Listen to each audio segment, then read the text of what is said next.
आज काफ़ी अरसे के बाद हमने कढ़ी बनाई है। काफ़ी अरसे का दिल चाह रहा था लेकिन बनाने का मौका नहीं मिल रहा था। मौसम भी आज बड़ा प्यारा हो रहा था, ठंडी-ठंडी सी हवा चल रही थी। ये आगा नूर के जोड़े हैं जो मैंने लिए हैं न्यू ड्रेसेस।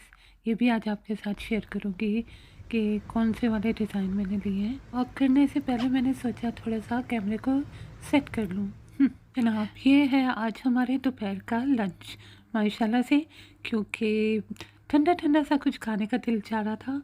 सैमन फ़िश है मस्टर्ड सॉस के साथ। अस्सलाम वालेकुम दोस्तों, कैसे हैं आप सब? मैं उम्मीद करती हूँ आप सारे ठीक-ठाक होंगे। तो मैं वॉक करने के लिए गार्डन में निकली हुई हूँ, सोचा थोड़ी सी ठंडी-ठंडी हवा खा ली जाए। मैंने आगा नूर से कुछ नए ड्रेसेस लिए हैं, वो भी आप सबके साथ शेयर करूँगी कि कौन से वाले लिए हैं, प्राइस रेंज क्या है और मुझे डिज़ाइन कैसे लगे, वो वाले मैंने क्यों लिए। बाकी कढ़ी पकौड़ा की रेसिपी भी आप सबके साथ शेयर करूँगी, तो एंड तक ज़रूर देखिएगा। आज बड़ी ही प्यारी और खुशगवार हवा चली थी दोपहर के वक्त में, तो मैंने सोचा क्यों ना थोड़ी सी वॉक शॉक की जाए।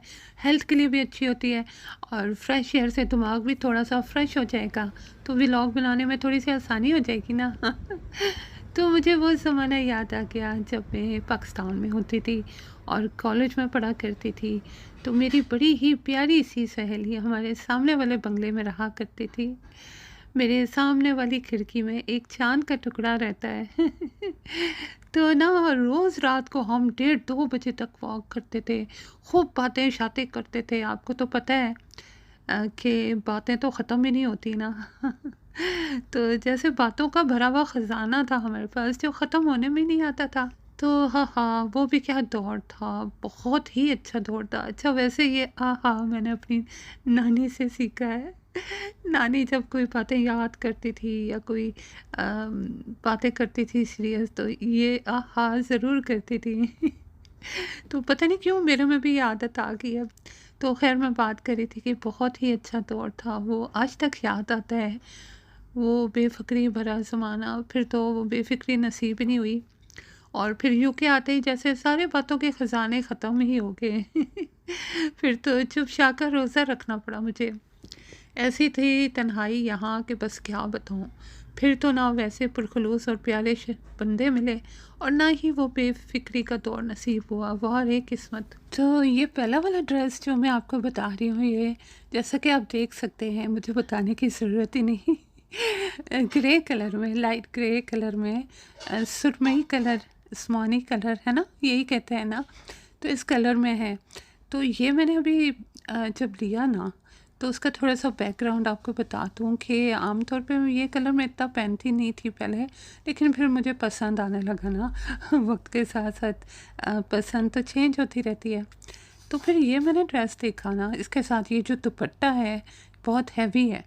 मुझे इतना अंदाज़ा नहीं था, वैसे मुझे पता होना चाहिए था। तो ख़ैर कभी-कभार थोड़ी देर के लिए बाहर जाओ तो बंदा पहन लेता है, वरना दूसरा सादा-सा दुपट्टा ले लेता है। तो इसी तरीके के और भी ड्रेसेस थे जिन पे ज़्यादा काम था, लेकिन मुझे ये सादा वाला ना बहुत पसंद आया और फिर मैंने कहा नहीं यही लेना है। तो इसके ब्रांड ये आगा नूर का नहीं है, ये दूसरे ब्रांड का है। अभी मैं आपको पोस्टर दिखाती हूँ, इस ब्रांड का नाम बताती हूँ। ये वाला ब्रांड है, तो ये मुझे बहुत अच्छा लगा, तो मैंने लिया तो है लेकिन अभी पहना नहीं है। इसको जब पहनूँगी तो आपको पहन के भी दिखाऊँगी। तो ये दूसरा वाला वाइट वाला जैसा कि आप देख सकते हैं आगा नूर का है और वाइट कलर के कपड़े ना मुझे शुरू से ही बहुत पसंद है। पता नहीं क्यों बहुत पीस ऑफ माइंड फ़ील होता है वाइट कपड़े पहनते हुए ना। तो हर साल मैं एक वाइट ड्रेस या कुर्ता ज़रूर लेती हूँ। तो ट्राउज़र वगैरह तो वाइट मेरे पास होते ही होते हैं, दुपट्टे भी होते हैं, तो काम चल जाता है। मैं तो चाहती थी, प्रेफ़र करती थी कि 3 पीस मिले, लेकिन ये कुर्ता ही था, तो ये मैंने लिया है। और पिछले साल भी मैंने एक वाइट कलर के बल्कि 2 लिए थे, उससे पिछले साल भी लिए थे। तो हर साल मैं लेती हूँ और फिर उनको पहने रखती हूँ, बस उतारने का दिल ही नहीं करता। तो इसमें बड़ा डेलिकेट सा काम हुआ हुआ है, पेस्टल कलर में लाइट पिंक सा, बहुत प्रिटी सा काम है। तो मुझे बहुत पसंद आया है। अभी मैंने इसको पहना नहीं है, पहन के भी आपको दिखाऊंगी कि कैसा लग रहा है। तो ये भी मुझे बहुत पसंद आया है, तो मैंने सोचा चलें आपके साथ शेयर करूं इस ड्रेस को भी। और ये तीसरे वाला जो है ये भी आगा नूर का है और ये देखें इसके गले पे कितने प्यारे बारीक बारीक से, बल्कि बल डेलिकेट से मोती लगे हुए डिज़ाइन बना हुआ है। और इसका जो प्रिंट है ना, फूलों वाले प्रिंट मुझे शुरू से बहुत अच्छे लगते हैं, वो इसीलिए मैंने इसको लिया है क्योंकि इसका लाइट लेमन कलर मुझे बहुत अच्छा लगता है। ये भी मेरा फेवरेट कलर है, गर्मियों में मुझे अच्छा लगता है। और इसके गले पे भी बड़ा प्यारा मोतियों का काम था, तो इसलिए मुझे बहुत पसंद आया। लेकिन ये लार्ज साइज़ में है और अल्लाह करे बहुत खुला ना हो, वरना मेरे पास मशीन रखी है, मैं ठीक कर लूँगी। वैसे सिलाई कढ़ाई तो मुझे इतनी आती नहीं है, लेकिन फिर भी सीधी सीधी सिलाई मारनी होगी ना, ऐसी कौन सी मुश्किल होगी। तो ये जो है ना, ये टू पीस है। इसका ट्राउज़र भी है, लेकिन वो सादा सा है, उसमें दिखाने लायक कुछ ऐसा ख़ास नहीं है, फिर भी मैं आपको दिखा रही हूँ। तो ये है ट्राउज़र। तो इसके साथ वाइट ही दुपट्टा नेट का मैं ले लूँगी, क्योंकि वाइट दुपट्टे भी मुझे बहुत अच्छे लगते हैं। या खाला भी आने वाली हैं यूके, तो फिर मैं उनको कहूँगी कि मेरे लिए कोई इसी कलर का लेके आ जाएँ दुपट्टा। अभी मैं बाहर आई हुई थी मैकडॉनल्ड से, मैंने थोड़ा सा लंच लेना था, तो मौसम बड़ा प्यारा हो रहा था। हालांकि हल्के हल्के से बादल छाए हुए हैं, बल्कि काफ़ी गहरे छाए हुए हैं, जैसा कि आप देख सकते हैं। लेकिन दिन रोशन रोशन सा लग रहा था, पता नहीं वीडियो में लग रहा होगा कि नहीं लग रहा होगा। लेकिन और टेम्परेचर भी ठीक ही था, 17 था, जो कि अच्छा था, माइल्ड था। तो फिर थोड़ा बहुत मैकडॉनल्ड से लिया हमने, और यहाँ की आइसक्रीम मुझे बहुत अच्छी लगती है। शुक्र है मैकडॉनल्ड में इतना रश नहीं था। तो वैसे मैकडॉनल्ड मुझे इतना कोई ख़ास पसंद नहीं है, लेकिन कभी कभी इतनी मसरूफ़ियत होती है तो ये रास्ते में पड़ता है, तो फिर बस ले लिया जाता है। क्या करें। फिर घर आके हमने कढ़ी की तैयारी शुरू कर दी।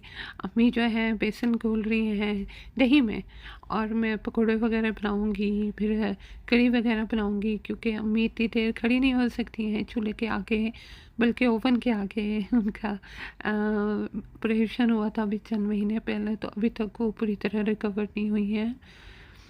तो बस ये कढ़ी बनाते हुए वैसे ही पुरानी यादें मेरे दिमाग में आने लगी। जब हम नए-नए आए थे ना यूके में, तो हमें शहर से काफ़ी दूर घर मिला था। मेरे मामू हैं, उन्होंने अरेंज करवाया था, क्योंकि ज़ाहिर है नया-नया बंदा आता है, तो उसको इतना पता नहीं होता, वो खुद से तो अरेंज नहीं कर सकता। तो शहर से काफ़ी दूर था और हमें पता भी नहीं था दुकानें किधर हैं उधर, उस शहर के बारे में हम जानते नहीं थे, बल्कि शहर के बारे में क्या, उस जगह के बारे में। तो हम ना, मामू ने क्या किया था, एक अच्छा काम किया था कि टिन फूड काफ़ी सारे किचन के जो ड्रॉर्स वगैरह थे ना, कैबिनेट्स वगैरह थे, उनमें भर के रख दिया था, जिनमें कस्टर्ड था, फ़िश थी, सब्जियां थी। तो आप यकीन करें, पूरे 6 महीने ना हम वही बस खाते रहे। ना रोटी बना के खाई, ना हमने फ्रेश सब्जियां खाई, ना फ्रेश गोश्त खाया, और वही खाते थे, बस उसी की बना लेते थे सब्जियां वगैरह, और उसी को गर्म कर लेते थे और खा लेते थे। तो हमें पता ही नहीं था दुकानें किधर हैं। तो मामू वगैरह भी आते थे, पूछते थे कि आप ठीक हैं, किसी चीज़ की ज़रूरत तो नहीं है। तो हम शर्म के मारे बताते ही नहीं थे कि क्या कहेंगे कि इन्होंने अभी तक बाहर ही नहीं निकले, दुकानें ही नहीं ढूंढी। तो बस ये 6 महीने ना वो खा खा के बुरा हाल हो गया था। तो हर वक्त ना डकार से आते रहते थे, तो हम कहते थे क्या हो गया, इतनी गैस क्यों हो रही है।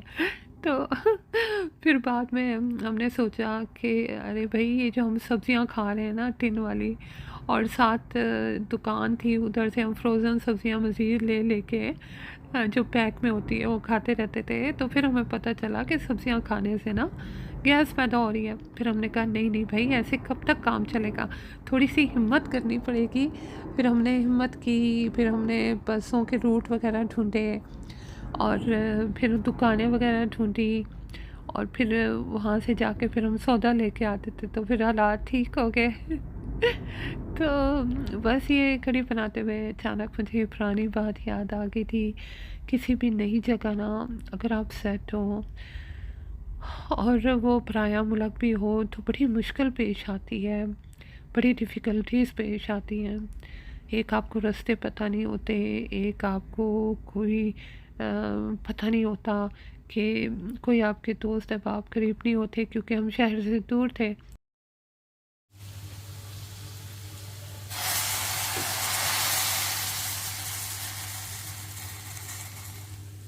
और मामू वगैरह शहर में रहते थे, काफ़ी फासला था, ज़ाहिर है वो बार-बार मिलने तो इतना आ नहीं सकते थे। तो बस बड़ा ही मुश्किल और टफ़ टाइम था। फिर उसके बाद धीरे-धीरे हालात बेहतर होते गए। फिर जैसा कि मैंने अपने पिछले व्लॉग्स में भी ज़िक्र किया है कि मैंने इंग्लिश की क्लास में दाखिला ले लिया था इंग्लिश को थोड़ा-सा इम्प्रूव करने के लिए। तो फिर वहाँ काफ़ी दोस्त मिल गए थे और बड़ा अच्छा वक़्त गुज़रता था। लेकिन शुरू-शुरू में काफ़ी मुश्किलात पेश आईं और ये शुरू-शुरू में तो हम रोज़ रात को बैठ के ना रोया करते थे और दिल ही नहीं लगता था अपने ही मुल्क के बगैर। मेरे ख़्याल में जो भी यूके में आता है ना या बाहर मुल्क में कहीं शिफ्ट होता है तो पहले इन्हीं कैफ़ियत से गुज़रना पड़ता है उनको। तो बस ये दोपहर का लंच भी मैंने सोचा साथ-साथ ही तैयार कर लूँ, तो ये क्योंकि गर्मी बहुत शदीद पड़ रही है, रज के पड़ रही है। तो ये ठंडा-ठंडा सा मस्टर्ड एंड हनी सॉस और ये सैमन और थोड़ी-सी रॉकेट लीफ के साथ हमारा लंच है। तो आज का व्लॉग इतना ही था, दुआओं में याद रखिएगा। अल्लाह हाफ़िज़।